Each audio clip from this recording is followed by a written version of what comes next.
What makes you sad always? Sometimes I'll be telling a story and I don't think anyone is listening, so I just stop in the middle, and I'm right. I was a freshman about to leave for the dorms in college. Realized my mom wasn't listening.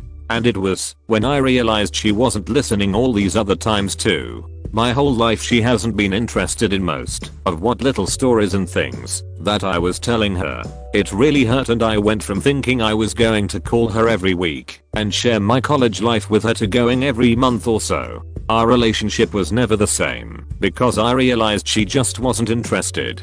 That is sad. I'm so sorry. Seeing pictures of my dad. My parents divorced when I was 3, and courts didn't allow a lot of visitation time for my dad. He finally got me out of a bad situation with my mom when I was 15 and got me back on track.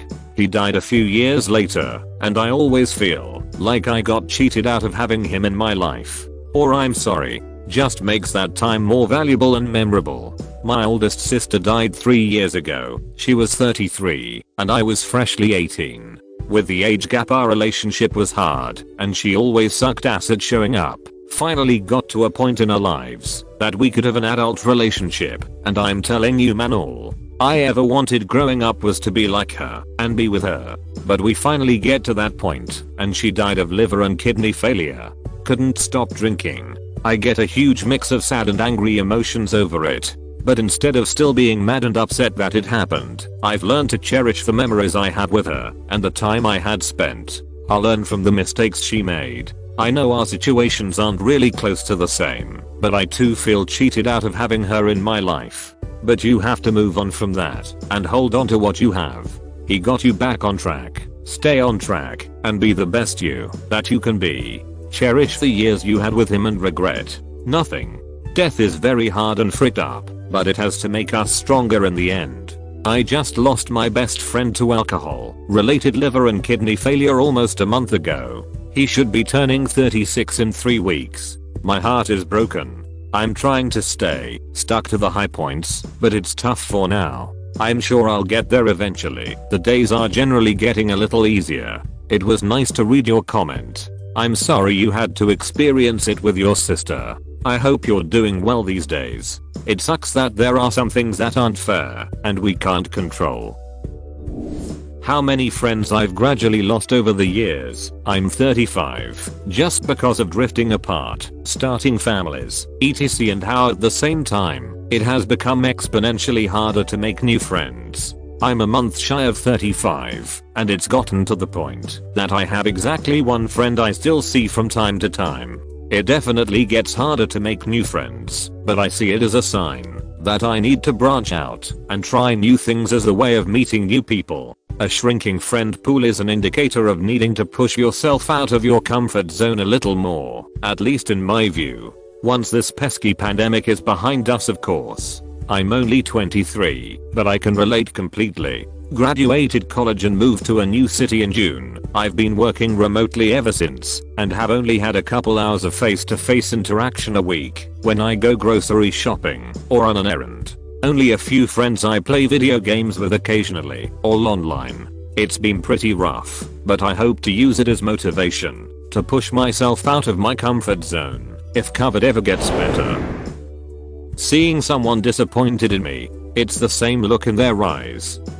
One of the things I most regret is disappointing my 2nd grade teacher. It's been 12 years now, and I still think about it. She taught me so many important things in life. I was late to school a lot, so she made a calendar for me where, if I go to class on time every day for a month, then she'll buy me a prize. I remember she bought me a Geronimo Stilton book, and another time she got me a sketchbook because I like to draw. She also taught me how to read. We read Charlie and the Chocolate Factory and she'll explain to me what I just read. I could pronounce the words from the page, but a lot of times I didn't know what I just read. She went out of her way to help make me into a better person, and I stole someone's Pokemon cards. I admitted that I did it because I felt so guilty, and I remember the disappointment in her eyes. Probably one of the worst things I could imagine. If I had one chance to fix something in my past, it would be to beat some sense into my 7-year-old dumbus. If she's still around, I know she'd love to hear what an impact she made on you and what you're up to now. Seeing neglected children truly breaks my heart. As a pediatric nurse, the number of kids I've handed over to go home with horrible abusive parents keeps me up at night. Babies with broken bones, head trauma, neglect. Social services is a broken system. These parents get too many chances to destroy lives. Makes me so mad. I work within a residential agency with children with disabilities, and I'm amazed by how lenient the courts are with parent rights. You can lie your way into getting your child on a feeding tube, then puncture said feeding tube and starve your child, but somehow it takes years for the courts to remove reunification as the primary objective. With COVID right now, you know it's so much worse because kids can't go to school where they are more likely to get reported. That there are certain people in my life who were so important to me in the past but are gone now, like deceased or drifted away and don't want to talk to me, or were an online friend that I can't find anymore. I've been missing a few old friends a lot, and at the time they meant the world to me. Stuff happened and we went our separate ways. Now I would love to chat with them just to catch up. Nothing more, no hidden meaning. It's hard for me to reach out to others, so it's a big step. One I have no direct way to contact. The other, left on read. I guess it makes sense, but it hit me in the nostalgia and stings a bit right now. Make sure you tell people at some point what they meant to you, even if that meaning has changed and faded over the years. Even if you were just thinking about the good old days and they were special, tell them. And if you get a nice message, don't leave them on read. This comment hit really hard, man. One of my friends just went off to college and she just sorta cut contact. She has no idea, but she meant the world to me. She was the one person who paid attention to me and took me in when I was the weird new kid. She had no idea, and I guess she never will. Yeah. I'm sorry, my dude. It's been a long time for me, but I've been thinking about some friends that were really close to me when I first started college. We all worked together, and they had a huge influence on my tastes in music and culture and other stuff. We spent so many hours together, and yeah, they were good to me, even though I'm a spaz. Or at least I was then. I might still be. The one I looked up to like an older brother for a few years, and I don't think I'll ever get to tell him. Man, I just want him to know that. Death of my wife. It has been almost 13 years and I can start bawling my eyes out at the drop of a hat. Sad commercial, country western song, sappy movie. I just sob. She was the light of my life and the apple of my eye. We shared 29 glorious years, but it will never have been enough. She was only 50. I lost my wife to cancer after 10 years. She was 31 years old. I can only imagine the extent of your pain. I hope you have found happiness in her absence. I have remarried, and I'm happy, but I will never be whole again. My girlfriend just got cancer surgery last month. She's only my girlfriend because we can't afford insurance if we were married, and I'm what most people would consider successful, but the bills are crazy when it comes to cancer. She's doing well as of now, but this hit home. Before, it was life as usual, but the last 6 months I started thinking about what it would be like to be a single father of a 1-year-old and a 4-year-old. Not trying to sound selfish, of course my main concern is for her, but thinking about, and I mean really understanding it could be a real possibility, doing it without her fricked me up a few times. Even now when I hear certain songs, or see something I get a bit teary-eyed, and I was taught to be a strong man and bear a burden so others can be weak in their time of need. By my old man. So this is pretty new to me. I've had people pass that I've cared about, but this is just different. Pull it back in quick, and continue strong for the kids. My mom passed away recently, at only 49 years old. My biggest fear was losing her. I can barely function anymore, and feel like I lost my will to live. My life feels surreal now. Every time I think of her I'm so beyond devastated, it's indescribable. Hey there, I just lost my dad in June and I feel for you. The hardest part for me is still having a microsecond of a feeling like I have to call him or talk to him about something the next time we have a visit. It stings every single time and leaves me feeling pretty hollow. I hope you don't ever lose your reason for living though. There is nothing I can say to take away the sorrow, but Something that helps me a very little bit is thinking about how I shouldn't stop doing things in my life that would have made my dad proud. It's the very least I can do to honor him, and I think your mother would maybe feel the same for you by the sound of it. My mom passed 5 years ago, and it still crosses my mind that I need to call her to check in or tell her something ridiculous. One, if my kids did, hits me in the chest every time. Speaking with my parents. So much hate when they talk, I don't recognize them anymore.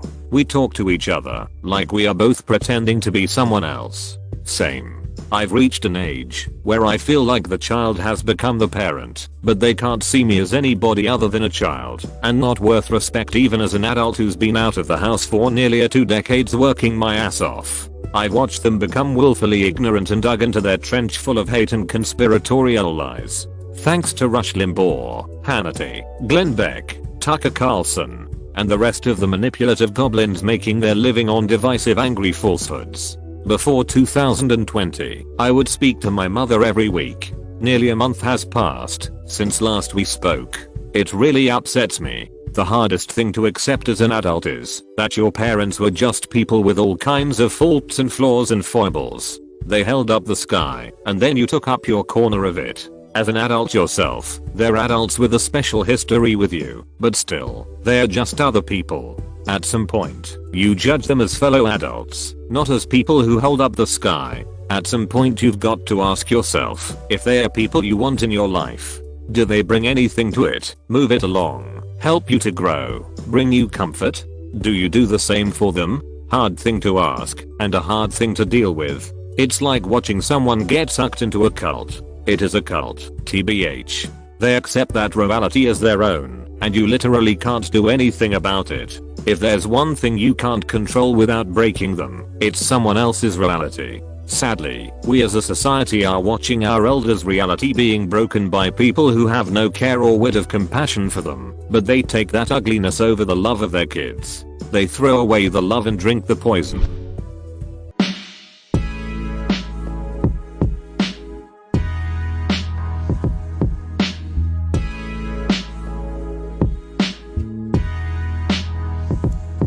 I'll play both sides, sad but proud. My therapist once told me that if I had a different childhood, she couldn't fathom how far I would have gone in life. She followed it up with the fact that she was truly impressed as to how I managed to claw my way into a normal life. The direct quote was, "It's a miracle you aren't in prison, a junkie, or dead." So, sad in the sense that she's dead on correct. I kinda got the short end of the stick with my upbringing. It was dark and abusive from the start. On the other hand, I worked my ass off to get to a happy life. I've been supporting myself since I could hold a job. Worked all through high school and college. Graduated manna cum laude. I didn't have a family to ask for help, so I had to figure it out on my own.